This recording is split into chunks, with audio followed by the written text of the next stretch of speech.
tobabarkan oo socon doona muddo 3 casho ayaa waxa uu ku saabsanaa hagaha baadhista xogaha ku jira iyo sidoo kale farsamooyinka casriga ah. Waxaa tobabarkan ka faa'iideysan doona qaar ka mid ah shaqaalaha kala duwan ee wasaaradaha dalka, gaar ahaan kuwa ka shaqeeya baadhista gudaha. Haddaba tobabarkan barashada nidaamka baadhista xogaha iyo farsamooyinka casriga ah ayaa waxaa ka soo qayb galay mas'uuliyiin sare oo ka tirsan wasaaradda maaliyadda, waxaana barnaamijkan tobabarka soo qabanqaabiyay mashruuca dib u habeynta maamulka maaliyadda ee wasaaradda maaliyadda. Ugu horreynna waxaa halkaasi ka hadlay isla markaana furay tobabarkaasi xiriirka mashruuca dib u habeynta maamulka maaliyadda Faarax Maxamed.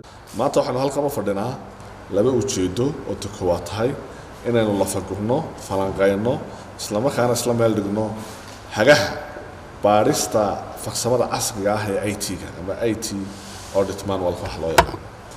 waxaan u jeednaa ujeedadu tahay saadogtiin dawladdu waxay badi wasaaradaha waaweyn oo dhan loo sameeyay baarista gudaha, kaasoo ujeedooyinkiisa ay ka mid tahay inuu eego ama qiimeeyo isla markaana la faguro wax loo yaqaan systemska ama nidaamyada ay dawladdu ku shaqeyso ee ku shaqeeya farsamada casriga ah ee IT-ga.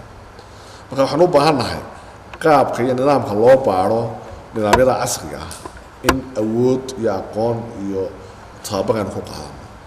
labada cisho dambana isla isagii ayaad ku qaadan doontaan tababar.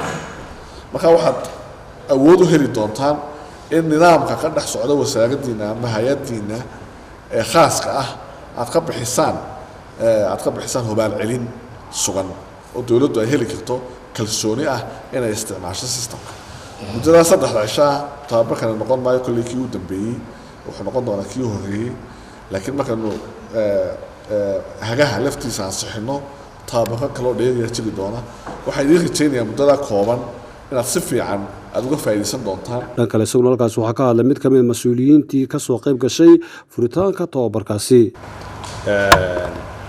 xafiiska BFM-ka oo facilitate gareeyay ama fududeeyay in tababaradan daba jooga ee kor loogu qaadayo awoodda iyo xirfadda internal auditorska guud ahaanba.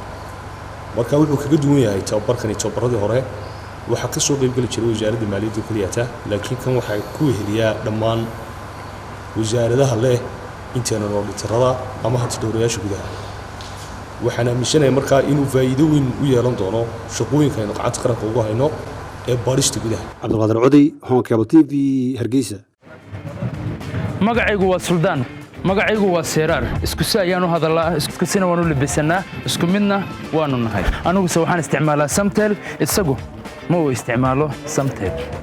anigu in badan baan Samtel ku hadli karaa, balse isagu sidaa ma samayn karayo. war ma ahayn run miya? waa runtay. 24 saacadood waxaan ku hadlaa 2500 oo shilin oo waa bilaash. bishii oo dhanna waxaan ku hadlaa $5 oo kali ah. caadi ma aha, maxaad mar hore iigu sheegi weyday?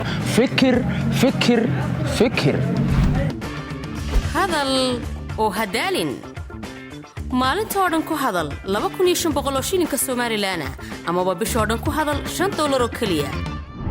Samtel, shirkadda dadweynaha.